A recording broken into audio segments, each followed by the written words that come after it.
Polda Sumatera Barat memastikan AKP Dadang Iskandar menjalani proses sidang etik usai menembak rekannya Kompol Anumerta Rianto Lil Ansor. Kabid Humas Polda Sumbar Kombes Dwi Sulistiawan mengatakan sidang kode etik terhadap Dadang Iskandar bisa digelar bersamaan dengan proses pidana. Dadang terancam diberhentikan tidak dengan hormat. Sesuai dengan janji Bapak Kapolda, maksimal 7 hari apabila pemeriksaan selesai langsung dilakukan sidang kode etik, ya, langsung dilakukan sidang kode etik. Dan untuk penanganan kasus ini bisa secara bersamaan dari Krimpung maupun dari Propam, jadi masih terus bergulir. Mungkin itu perkembangannya. Ancaman maksimalnya itu pemberhentian dengan tidak hormat. Usai tersangka penembakan polisi di Solok Selatan, Sumatera Barat dipecat, ibu dari korban almarhum Kompol Anumerta Rianto Lil meminta agar pelaku penembakan juga dihukum berat. Sidang kode etik dijalani oleh AKP Dadang, pelaku penembakan terhadap rekannya sendiri yakni Kompol Anumerta Rianto Lil Ansor digelar. Selain sanksi etik, ibu korban Kristina meminta sang pelaku untuk dihukum berat. Harapan saya, karena anak saya sudah dihilangkan nyawanya dengan cara yang keji, dengan cara yang sadis, tidak berkemanusiaan, harapan saya ia juga mendapatkan hukuman yang setimpal, yaitu hukuman mati. Menko Polhukam Budi Gunawan telah menyatakan AKP Dadang Iskandar yang membunuh rekannya akan dijerat pasal berlapis dan terancam hukuman maksimal. Di saat yang sama, Polri segera menggelar sidang etik pada AKP Dadang Iskandar. Kita akan bahas soal penanganan kasus baik itu sidang etik maupun proses pidana bersama dengan mantan Kabareskrim Komjen Purnawirawan Arief Sulistianto. Selamat petang, Pak Arief. Selamat petang, Mas Baim. Apa kabar? Alhamdulillah, ini sidang etik sudah mulai berjalan. Anda melihat ini sama mirip dengan kasus Sambo, etik dulu baru pidana. Ya, betul. Baik, ini konstruksinya seperti apa? Apa yang Anda lihat dari proses ini? Apakah nanti ketika etik dimulai juga bisa mengungkap backing yang selama ini diduga ada di kasus ini? Ya, terhadap setiap anggota Polri yang melakukan pelanggaran pidana seperti yang terjadi pada AKP Dadang Iskandar ini, maka ada dua ketentuan hukum yang diterapkan oleh dia, diterapkan kepada yang bersangkutan. Pertama, penerapan pelanggaran kode etik dan profesi Polri. Yang kedua, pelanggaran terhadap hukum pidana. Terhadap pelanggaran kode etik ini sendiri dilakukan bisa mendahului terhadap proses pidana yang berjalan. Nah, saat ini sedang dilakukan pemeriksaan tentunya oleh tim Propam Polri. Apakah itu di Polda atau di Polres saya tidak mengikuti. Tapi yang jelas apa yang dilakukan oleh tersangka ini betul-betul sudah melanggar kode etik Polri.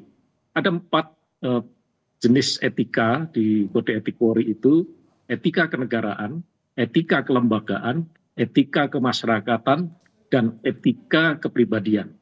Setidaknya yang bersangkutan sudah melanggar etika kelembagaan. Di dalam etika kelembagaan itu, yang bersangkutan memiliki tugas, tanggung jawab, dan kewajiban dalam profesinya menjalankan tugas-tugas kepolisian, dan ini dilakukan tindakan pelanggaran oleh yang bersangkutan. Yang kedua, status yang bersangkutan sebagai seorang Kabakop, dia memiliki tanggung jawab dalam kedudukannya sebagai bawahan, dan dia juga memiliki tanggung jawab dalam kedudukannya sebagai atasan. Kedudukan sebagai bawahan ini, dia bawahan Kapolres. Ternyata dia melakukan tindakan penembakan terhadap rumah Kapolres. Oh, iya. Sebagai atasan, Kabak Ops ini atasan atau posisinya berada di atas Kasat Reskrim. Ini kalau misalkan sampai nekat seperti itu, dugaan pemicunya apa? Apakah memang seperti yang disebutkan PBHI ini ada komando yang diduga ada komando yang begitu besar sehingga ia nekat melakukan hal itu? Sampai sejauh ini saya belum mendapatkan informasi ya. Yang jelas nanti di dalam penyidikan pidananya bahkan di sidang kode etik akan dilakukan pemeriksaan secara mendalam. Yang jelas itu tadi di dalam etika kelembagaan sudah banyak sekali etika atau aturan-aturan yang dilanggar oleh yang bersangkutan, sehingga menurut saya ini ada dua jenis hukuman etika dan disiplin administrasi. Yang bersangkutan pasti hukuman terberatnya adalah pemberhentian tidak dengan hormat. Untuk pidananya bagaimana? Untuk pidananya tentu ini juga sedang berjalan.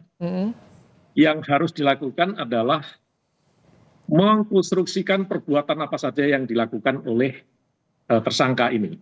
Oke. Pertama, jelas menghilangkan nyawa orang lain, yaitu kasat reskrim. Nanti akan didalami. Ini tindak pidana setidaknya pembunuhan, pasal 338, dan unsur pemberatnya adalah pasal pembunuhan berencana 340. Itu nah, ini ada nanti pasar berlapis juga tadi disampaikan oleh Menko Polhukam, kemudian juga bagaimana nanti harus pembunuhan dugaan unsur pembunuhan berencana ini bisa terpenuhi. Bagaimana Anda melihat dengan kasus dari kronologi yang kemarin terjadi ini, Pak Arief? Iya, ini nanti kan pasti akan dilihat dari latar belakangnya, Pak. Latar belakangnya kan penangkapan terhadap kegiatan para pelaku kegiatan tambang ilegal yang katanya galian C. Nah, ini nanti juga akan didalami yang bersangkutan perannya apa di dalam kegiatan tambang ilegal ini. Apakah hanya sekedar backing? Kalau backing, dia membantu pengusahanya siapa? Kemudian, yang kedua kemungkinannya apakah yang bersangkutan sebagai pemilik usaha tambang ilegal itu, sehingga sampai semarah ini dia melakukan tindakan terhadap kasat reskrim. Yang kedua, tindakan yang kedua adalah tindakan menghilangkan nyawa orang lain, yaitu menembak kasat reskrim. Ini harus pelajari apakah ini spontan atau memang dia sudah ada rencana ketika ada laporan dari mungkin sopirnya yang ditangkap atau orang yang ditangkap, yang bersangkutan merasa marah terus mendatangi, sudah ada niat mendatangi korban dan melakukan penembakan. Pak Arief, kalau ya. dugaan seperti itu apakah bisa juga terungkap ketika sidang etik bergulir atau ini bisa terungkap di proses pidananya? Dugaan-dugaan tadi? Bisa. Jadi di dalam sidang kode etik nanti akan dilihat proses perbuatan yang bersangkutan. Tentu akan dilihat juga hubungan dia di dalam manajemen di tingkat Polres. Birokrasinya bagaimana? Atasannya bagaimana tindakannya terhadap tindakan penegakan hukum itu. Terus yang bersangkutan sendiri bagaimana di dalam melihat kebijakan-kebijakan Kapolres. Sehingga proses manajerial di dalam tingkat Polres itu juga akan didalami di dalam proses pemeriksaan atau sidang komisi kode etik itu nanti. Sehingga di situ akan diketahui dia yang bersangkutan bertanggung jawab terhadap perbuatannya, kemudian tanggung jawab dia kepada atasannya, dan tanggung jawab dia sebagai kabak-op yang memiliki termasuk apakah posisi nanti orang di balik AKP Dadang ini juga bisa terungkap di sidang etik ataupun juga di proses pidana nanti? Anda optimistis dengan proses yang berjalan saat ini bisa mengungkap semuanya ini? Kalau sidang kode etik ini kan untuk kesalahan etik, pelanggaran etika oleh AKP Dadang. Nanti pihak-pihak yang terlibat itu mungkin akan bisa dijadikan saksi di dalam sidang komisi kode etik ini. Tetapi di dalam proses di ranah hukum pidana pasti akan diungkap. Seperti yang saya katakan tadi, apa sih yang melatar belakangi ini? Yang melatar belakangi ini adalah perbuatan tambang ilegal. Posisi dia seperti apa? Sudah berapa lama? Nah, dan penambang juga ini bisa ditelusuri, diungkap juga. Bisa. Jadi nanti bahkan saya berpikir lebih jauh lagi, sudah berapa lama kegiatan itu dilakukan, kemudian yang bersangkutan memperoleh apa? Uang atau kalau di dalam hukum disebut harta kekayaan apa yang diperoleh oleh dia digunakan untuk apa? Sehingga akan bisa juga dikenakan dari kegiatan ilegal ini tindak pidana pencucian uang atas harta kekayaan yang diperoleh dari kegiatan ilegal itu. Oke, baik. Terima kasih untuk ulasannya Komjen Purnawirawan Arief Sulistianto, mantan Kabaris Krim Polri di program Kompas Petang sore hari ini. Terima kasih Pak Arief.